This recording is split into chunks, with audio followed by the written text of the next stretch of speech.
Hola, ¿qué tal? Buenas noches, gusto de saludarles, bienvenidos a Conclusiones. Soy José Manuel Rodríguez, hoy por mi compañero Fernando del Rincón.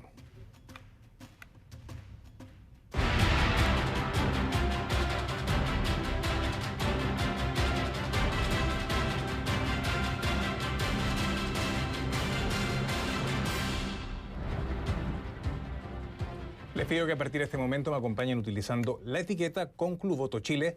Conclu Voto Chile. Recuerden que recibo todos sus comentarios en mi cuenta en Twitter, que es @JoséManuelCNN. El tiempo de convencer a los votantes terminó en Chile. La campaña electoral cerró este jueves con actos multitudinarios de los dos contendientes que se disputan a ocupar el Palacio de la Moneda. El izquierdista Gabriel Boric, del Pacto Apruebo Dignidad, y también el derechista José Antonio Kast, del Frente Social Cristiano. Esta segunda vuelta de la elección presidencial ha sido calificada como la más importante desde el plebiscito que en 1988 perdió el general Augusto Pinochet, y quizá porque también desde entonces el país no estaba tan pero tan dividido. Los chilenos se debaten entre dos sistemas políticos, económicos y también sociales antagónicos. José Antonio Kast, conservador de fuertes convicciones religiosas, es el candidato del orden, el que defiende una economía de libre mercado, mano dura contra la inmigración irregular y también además reivindica los valores tradicionales. Por su parte, Gabriel Boric trae su plan de gobierno profundas transformaciones que generan bastante incertidumbre. Boric habla bastante de tolerancia, de gobierno ecológico y también de trabajo digno. En definitiva, su propuesta de país es un Chile con derechos sociales universales garantizados, pero sus críticos lo acusan de estar demasiado a la izquierda. De hecho, apoya a su candidatura al Partido Comunista, y él mismo ha reconocido que para lograr los objetivos que se marca habría que subir los impuestos, y sus propuestas también de cambio han puesto a temblar, literalmente a temblar, a los inversores. Vamos en vivo hasta Santiago de Chile y está nuestro enviado especial Rafa Romo con toda la información en la antesala de esta importante cita electoral. Rafa, gusto de saludarte. Los chilenos entran en etapa de reflexión sobre todos los indecisos que en este caso, y tú lo sabes, no son pocos. Sí, es un número muy significativo, definitivamente, sobre todo si tomamos en cuenta los datos de la primera vuelta.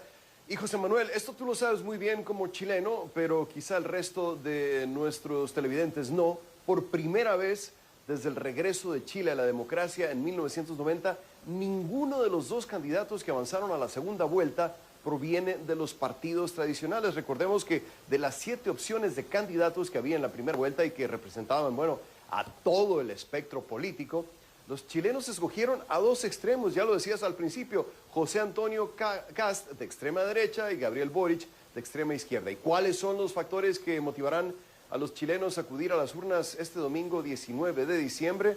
La pandemia es, por supuesto, un tema importante, la inestabilidad social y la violencia que vivió el país, sobre todo a finales de 2019, con protestas que cobraron la vida. Tú te acordarás, José Manuel, más de 30 personas murieron, y esto también es otro factor. Y no podemos dejar a un lado la situación económica, pero todo esto se conjuga en un solo sentimiento, el miedo, como nos dijo más temprano el reconocido analista internacional Robert Funk. Escuchemos. Lo que hemos visto durante esta campaña ha sido que por lado y lado el tema del temor ha sido muy relevante. Por un lado, los que apoyan a la campaña de Kast temen la violencia, temen el narcotráfico, temen un retorno a las protestas y la violencia que las acompañó.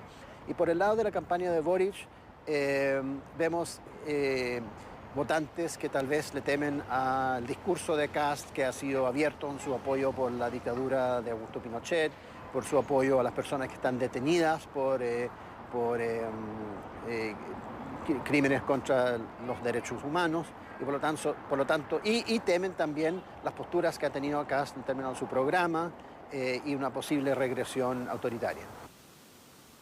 El próximo presidente de Chile reemplazará a Sebastián Piñera el 11 de marzo de 2022 para un periodo de 4 años en el poder. ¿Qué le espera al próximo ocupante del Palacio de la Moneda? Las condiciones políticas que enfrentará seguramente le darán muy poco espacio para maniobrar. De esto nos habla Funk a continuación.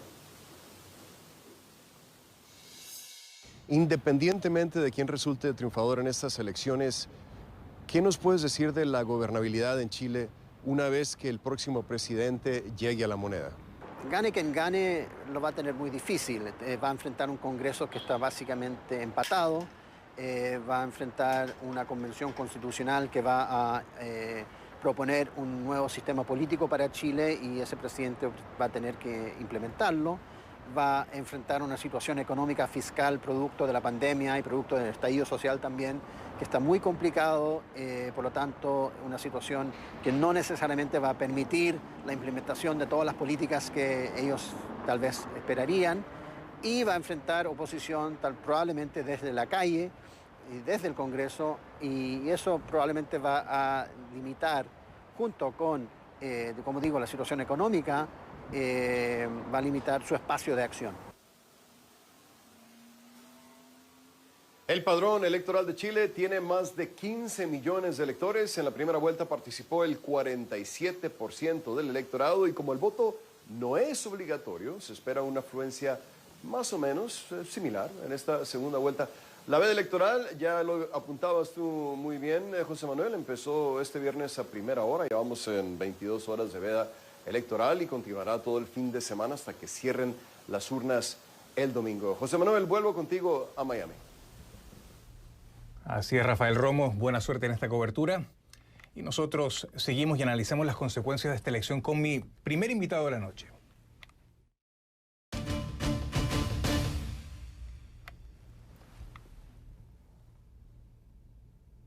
Le doy la más cordial bienvenida a Guillermo Hodgman, analista político y profesor de la Universidad de Valparaíso. Me acompaña desde la ciudad de Viña del Mar. Guillermo, ¿cómo estás? Gusto de saludarte. ¿Qué tal, José Manuel? Un agrado poder conversar contigo.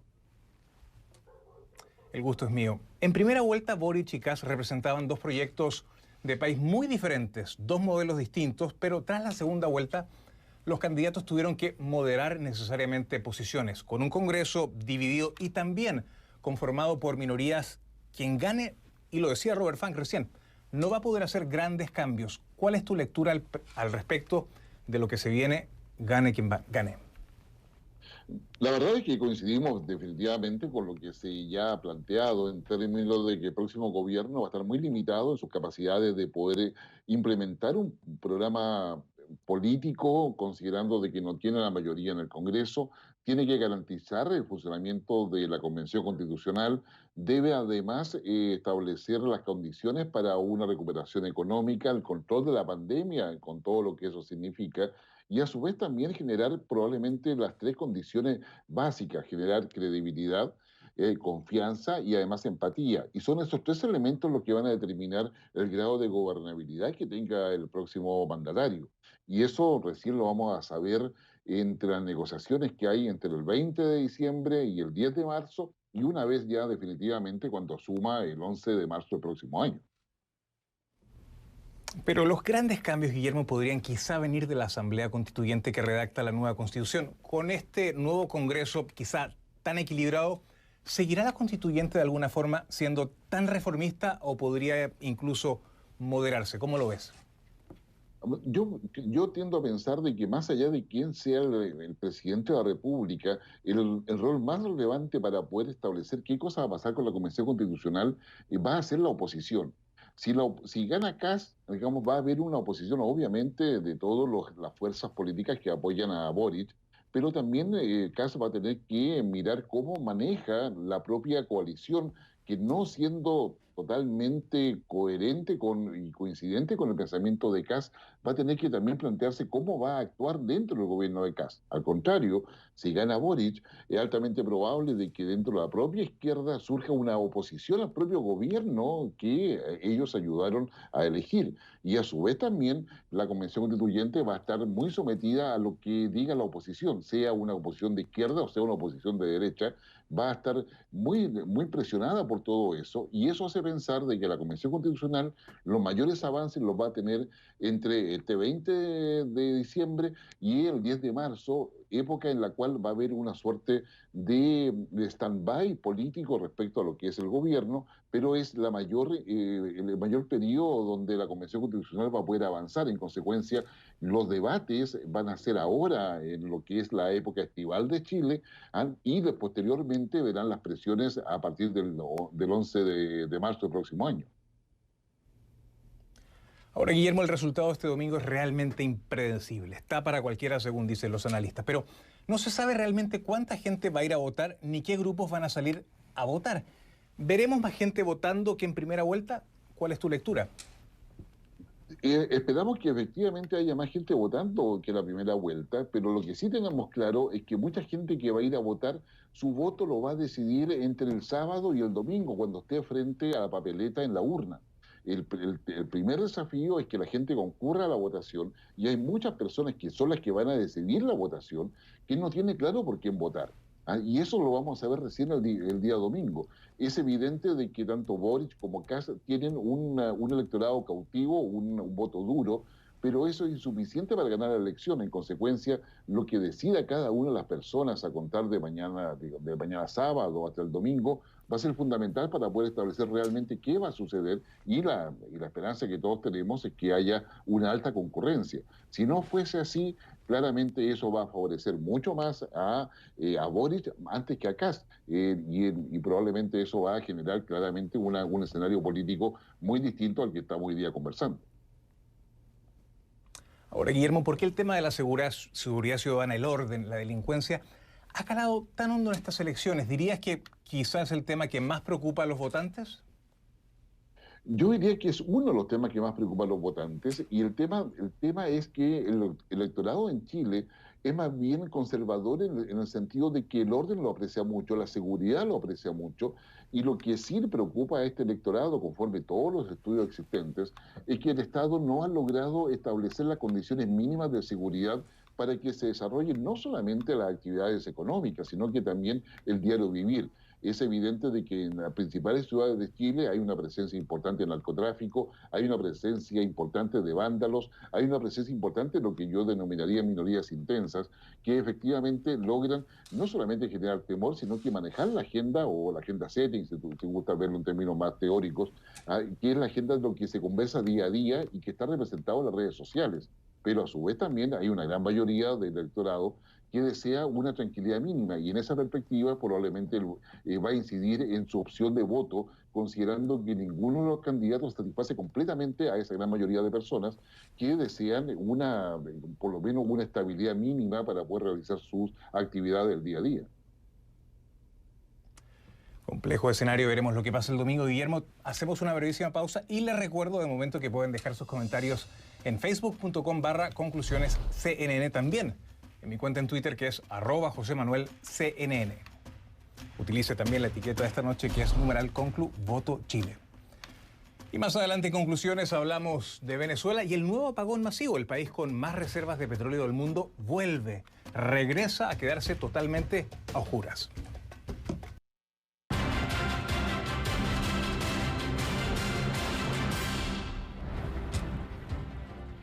Continúo conversando con Guillermo Holtzman, analista político y también profesor de la Universidad de Valparaíso. Me acompaña desde la ciudad de Viña del Mar.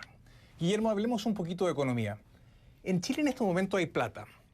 Tras los 3 retiros de las AFP, hay dinero, sin embargo, la economía enfrenta desafíos que son muy importantes en el proceso de recuperación y realmente no da lo mismo quién maneja las finanzas del país.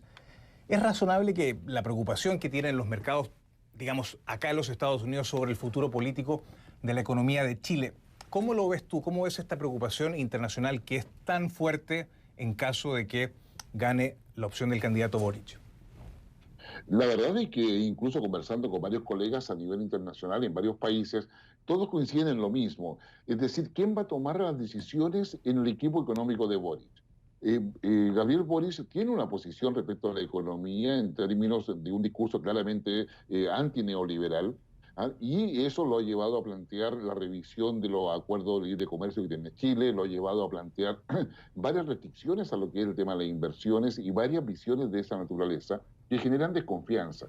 Si bien es cierto, hay muchos economistas prestigiados que se han adherido a la opción de Gabriel Boric, la pregunta de quién tiene que colocar la inversión en Chile es, bueno, ¿quién va a tomar las decisiones y de qué manera se van a hacer?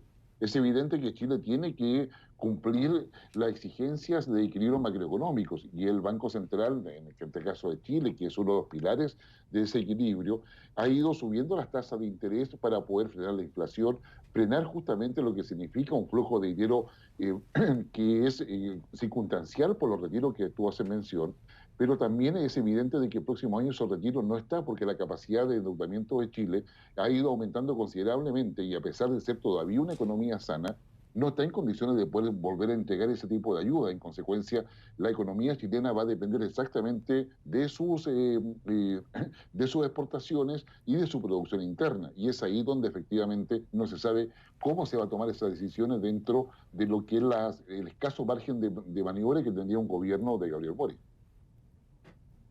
Y en ese caso veremos si es que Boric, digamos, en caso de ser presidente, va a poner un ministro de Economía de Hacienda más cercano a lo que fueron las políticas de la concertación Nueva Mayoría a la socialdemocracia, o va a ser quizá a lo mejor un hombre mucho más cercano a sus postulados. Veremos y eso va a ser clave y vital para dar señales de confianza. Ahora, Guillermo, este jueves murió la esposa del general Augusto Pinochet, Lucía Iriart.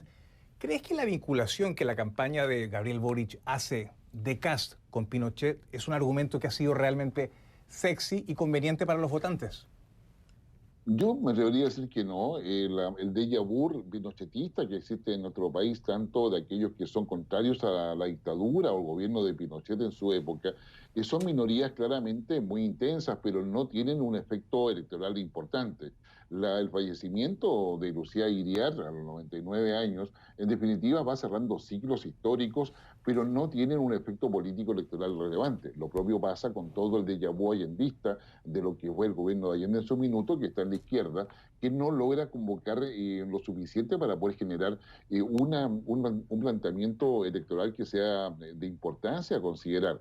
Más bien acá tenemos estas minorías que están en el pasado, pero que tienen que enfrentar la dinámica de una sociedad que es mucho más exigente, mucho más pragmática, mucho más realista, y que está en un evidente proceso de desideologización, de crítica a los partidos políticos, y que está buscando nuevas formas de expresar lo que necesitan, que es libertad, igualdad y justicia, todo al mismo tiempo. Cuando en el siglo XX existían partidos por la libertad, por la igualdad y justicia, todos separados, hoy día el ciudadano quiere hacer tres cosas de manera simultánea.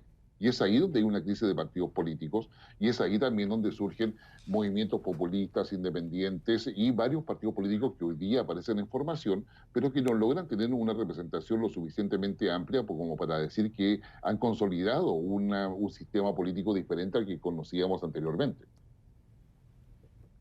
Ahora, Guillermo, hace muchísimo que en Chile no hablábamos de gobernabilidad, pero estos nuevos grupos políticos que han pasado la segunda vuelta han tenido que ampliar sus alianzas y acuerdos. Y te pregunto, ¿cuán importante va a ser la gobernabilidad en los próximos 4 años?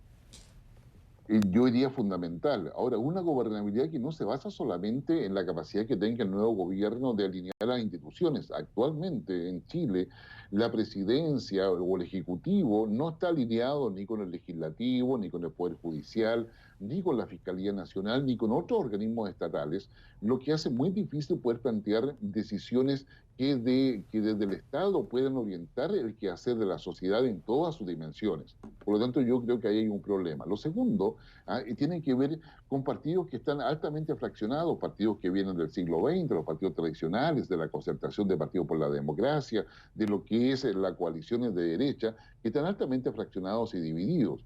Y eso supone para el nuevo gobierno, primero, generar una credibilidad y confianza para poder generar diálogo, luego negociaciones políticas. El próximo gobierno va a estar muy, muy exigido en términos de cómo negocia en el Congreso, para qué va a negociar en el Congreso y qué espera resultados. Pero a su vez la sociedad va a estar muy exigente respecto a tener respuestas rápidas a todas las demandas que hoy día están sobre la mesa, que no solamente tienen que ver con la pandemia o la desigualdad, sino que también tienen que ver con la perspectiva de futuro respecto a sus propias vidas, y eso relacionado con la calidad de vida, la dignidad de las personas y la transparencia, cuestiones que hoy día le van a obligar al gobierno a poder generar capacidades de gobernabilidad que son desconocidas para Chile en términos de cómo se implementan desde un ejecutivo que en los últimos 16 años, en los gobiernos de Bachelet y Piñera, ha estado francamente encerrado en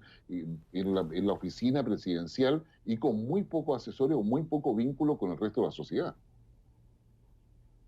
¿Te parece que el tono de la próxima oposición, las últimas en Chile han sido realmente implacables con el gobierno, de izquierda o derecha? ¿Te parece que el tono de la oposición y también el Congreso van a ser cruciales en el éxito del próximo gobierno? Definitivamente sí, más que la Cámara de Diputados, donde hay un debate muchas veces con mucha tendencia populista y con muchas arengas que son más bien para poder aparecer en los medios de comunicación o aparecer con un liderazgo muy débil. En definitiva, la negociación se va a dar en el Senado. Mientras este Senado existe y no hay un cambio como lo proponga la Convención Constituyente, en definitiva, el lugar de negociación va a ser el Senado. Pero eso no va a depender de los partidos políticos, sino de los liderazgos de cada uno de los partidos, los liderazgos personales que ahí están. El fraccionamiento de los partidos va a obligar al gobierno en la práctica a tener una capacidad, yo diría que hasta ahora no se ha mostrado, no se ha logrado construir para poder ir generando las mayorías que se necesita, teniendo presente de que los partidos ya no poseen la orden de partido que alineaba a todos ellos.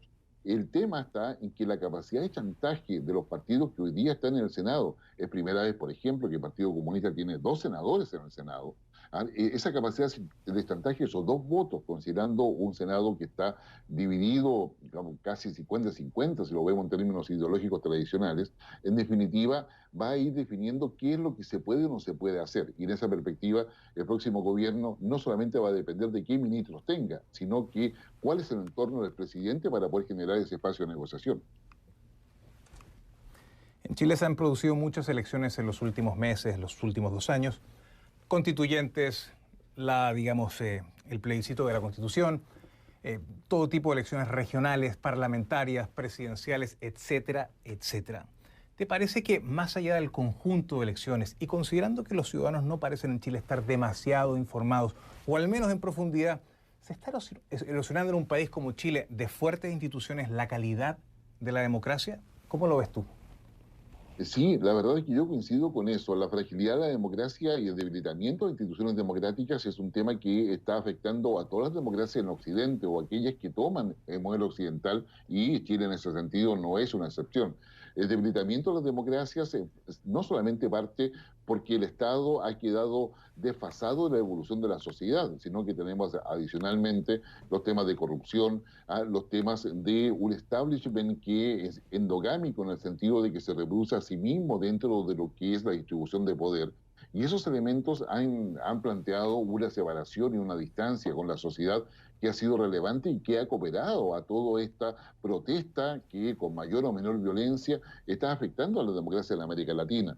Y eso en Chile, a pesar de su solidez institucional, igualmente se ha visto afectada. Hasta ahora en Chile ha prevalecido una vía institucional, una que con toda su debilidad ha logrado ir avanzando. Tenemos una convención constituyente que reúne a una diversidad de personas con paridad de género, con pueblos originarios representados, pero a su vez también tenemos un Congreso que está paritario, mucho voto cruzado, y el pensamiento ideológico ya en Chile se empieza a abandonar, no obstante que existen todavía minorías que lo plantean y lo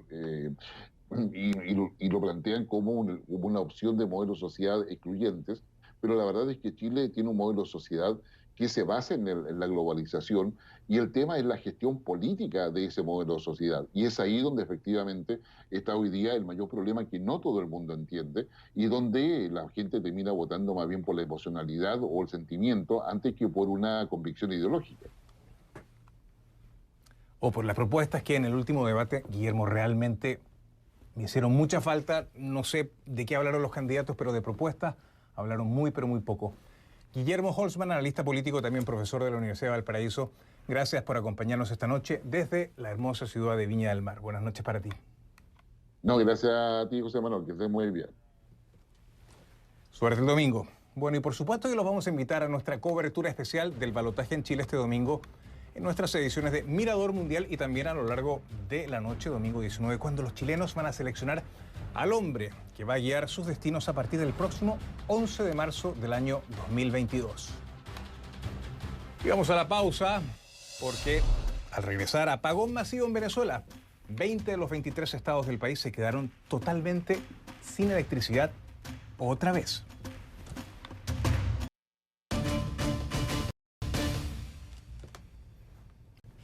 Les pido que a partir de este momento me acompañen utilizando la etiqueta Conclu Venezuela, numeral Conclu Venezuela. Recuerden que recibo todos sus comentarios a mi cuenta en Twitter, que es @JosemanuelCNN. Parece propio de una tragicomedia, pero realmente es la realidad que sufren millones de venezolanos. El país con mayores reservas de petróleo del mundo experimenta apagones masivos con demasiada frecuencia. El más reciente ocurrió este viernes y afectó a los 20 de los 23 estados de ese país, según informaron medios locales. Después de varias horas sin electricidad, el Ministerio de Energía de Venezuela sostuvo que se había recuperado el 100% del sistema eléctrico nacional, tanto la generación hídrica y termoeléctrica como también las líneas troncales. El sistema eléctrico nacional, aseguró, se encuentra confiable y también estable.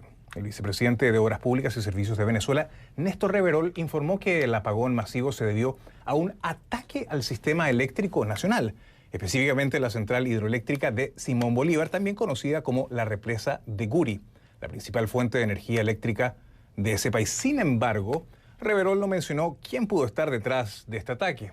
Cabe recordar que en el año 2019 Venezuela sufrió otro apagón masivo que duró 5 días. Y en aquel momento las autoridades culparon a los Estados Unidos, país que negó cualquier tipo de responsabilidad de los hechos.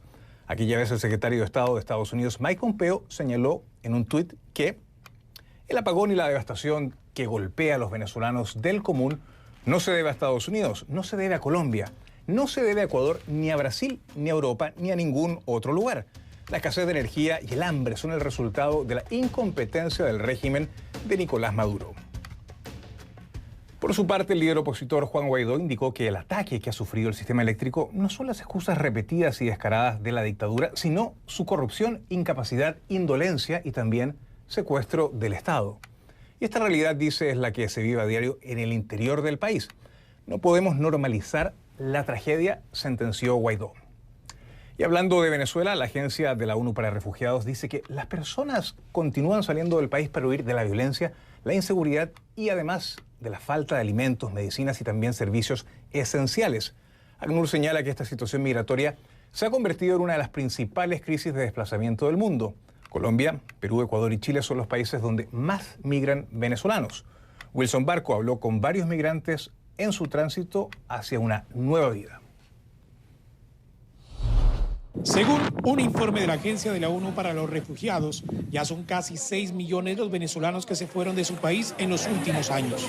Este es a nivel mundial, porque ya este es como bíblico, pues, y entonces ya estamos pasando casi ya, bueno, todos pues pasamos por las mismas necesidades. Pues. Para muchos de ellos no se trata solo de salir de Venezuela, sino de tener que pasar por situaciones muy difíciles, incluida la discriminación que dicen sentir en los países donde llegan. Sí, pues, o sea, ¿qué hacen en este país? Váyanse para su país, sin saber lo que uno está aquí por necesidad, pues, ¿me entiendes? Por tratarle un mejor futuro a la familia. Yo tengo 2 niñas. Es complicado, pues, es fuerte, pues. El informe de la ONU señala que Colombia, Perú, Ecuador y Chile son los países a donde llegan más venezolanos en busca de oportunidades. Sin embargo, no todos lo logran. Es el caso de Gloria García, que no tuvo mucha suerte y ahora prefiere volver a Venezuela con su esposo peruano y 4 hijos. Perú. En Perú están. Pero no muy fuerte, porque tengo 4 niños. No, me vengo todo para Venezuela. Con los niños estamos aquí. Sí. Otros migran a Centroamérica con destino final en México o Estados Unidos. Usted está haciendo ya este recorrido. ¿Cuántas personas lo acompañan de Venezuela? Por lo menos yo me vine con 2 personas, pero aquí nos unimos muchos grupos y vamos saliendo y ahí en la isla Caculbaná nos reunimos y ahí nos armamos para pasar hacia la selva del Darién.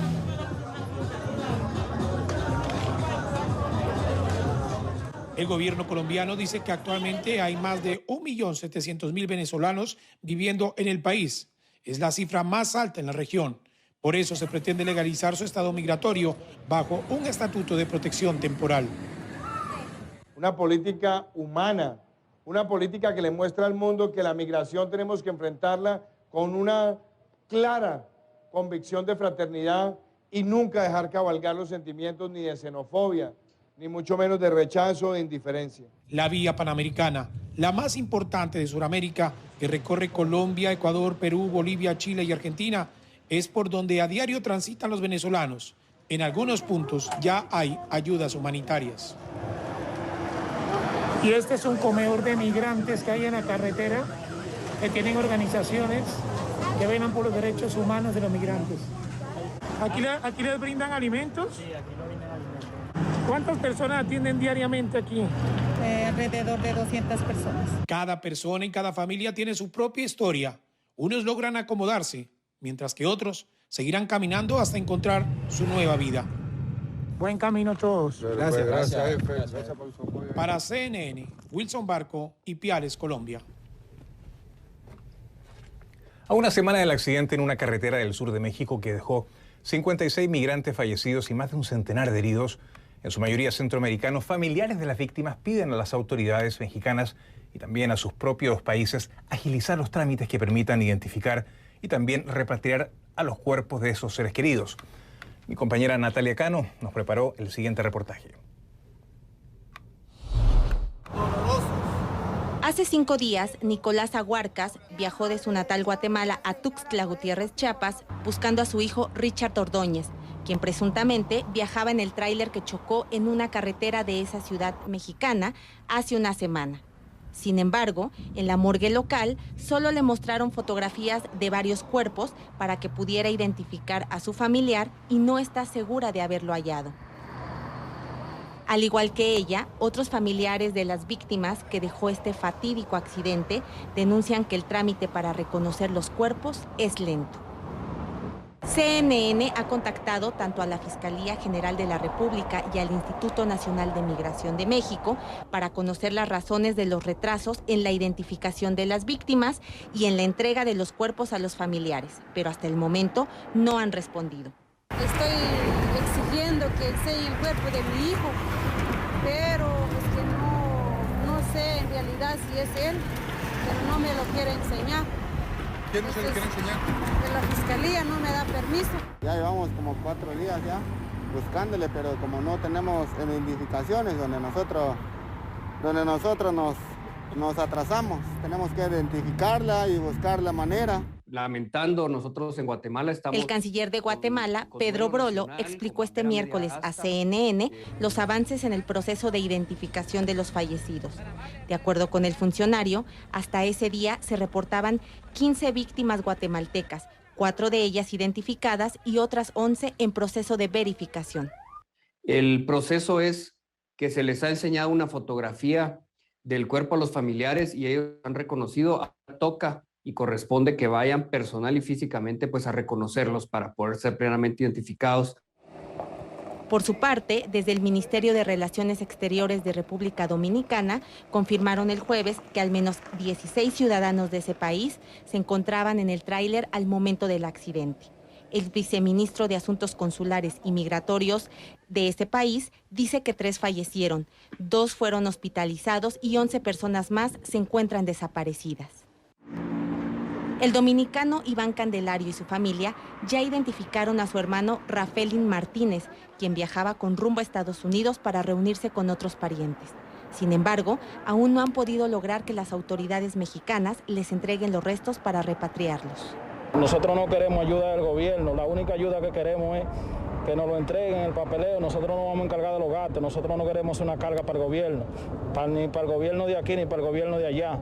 Solamente queremos que nos entreguen el cadáver.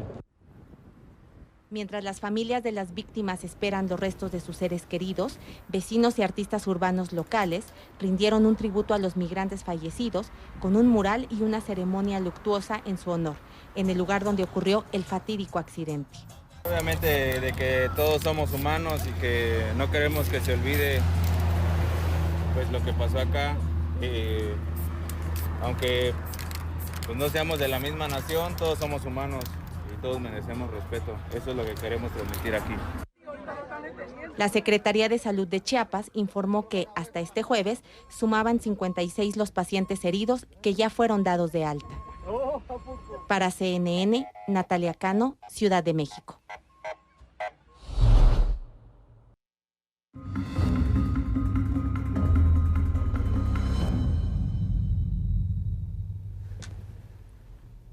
La amenaza que supone la actual ola de contagios de COVID-19 en Europa ha captado la atención de todos los gobiernos de la región, preocupados por dar precisamente con el mecanismo certero con el que frenar este repunte de infectados. Y sin ir más lejos, las cumbres que aunan a grandes potencias mundiales se han reunido en las últimas horas para dar soluciones que frenen este avance de Omicron.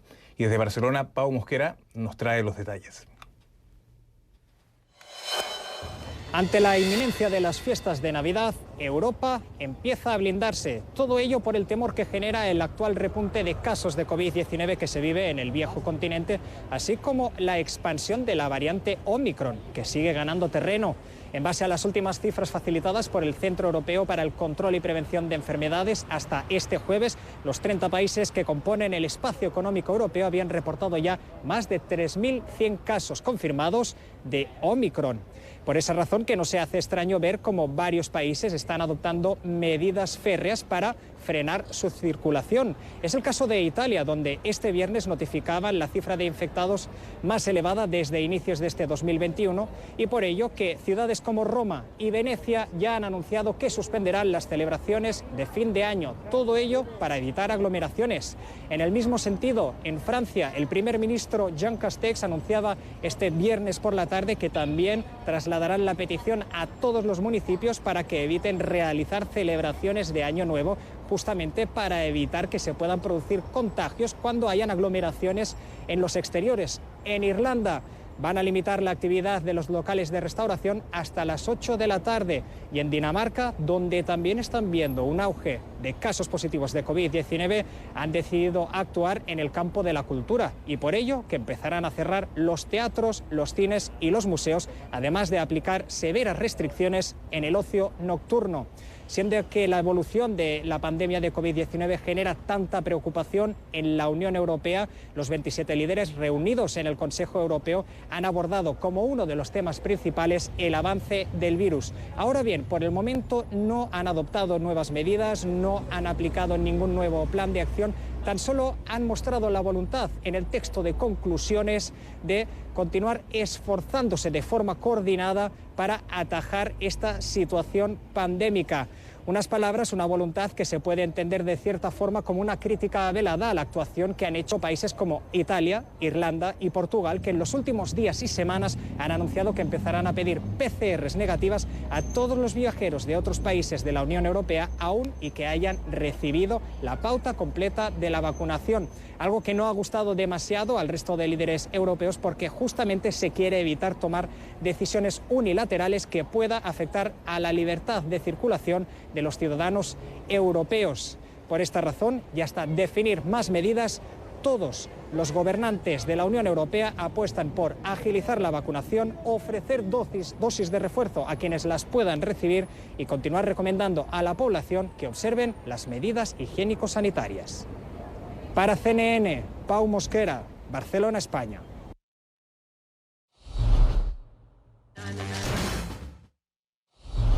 En Twitter los leo en mi cuenta, @JosemanuelCNN.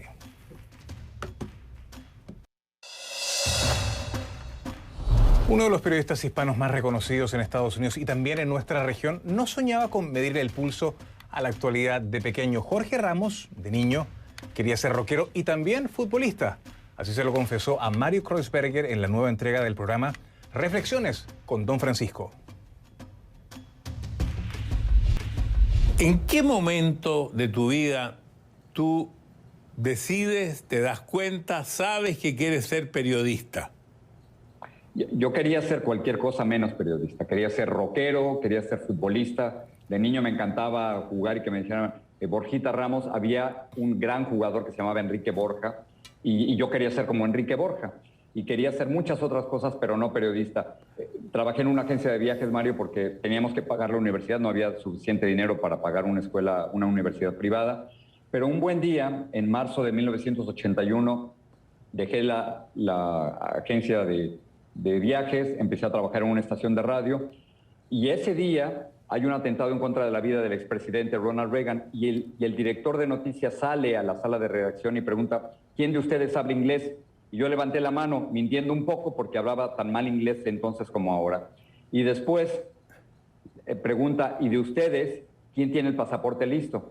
Al final, Mario, yo fui el único que tenía el pasaporte listo, que hablaba un poquito de inglés, y entonces me envían a Washington precisamente a cubrir el atentado contra la vida de Ronald Reagan. Al final, decidí que eso es lo que quería hacer el resto de mi vida. Eso me cambió. Quería estar en los lugares donde cambiaba la historia y entrevistar a las personas que lo hacían. La entrevista completa la va a poder ver este domingo a las 10 de la noche, hora de Miami. Jorge Ramos en Reflexiones con Don Francisco. Y hasta aquí conclusiones. Gracias por su sintonía. Muy buenas noches. Feliz fin de semana. Pásela bien.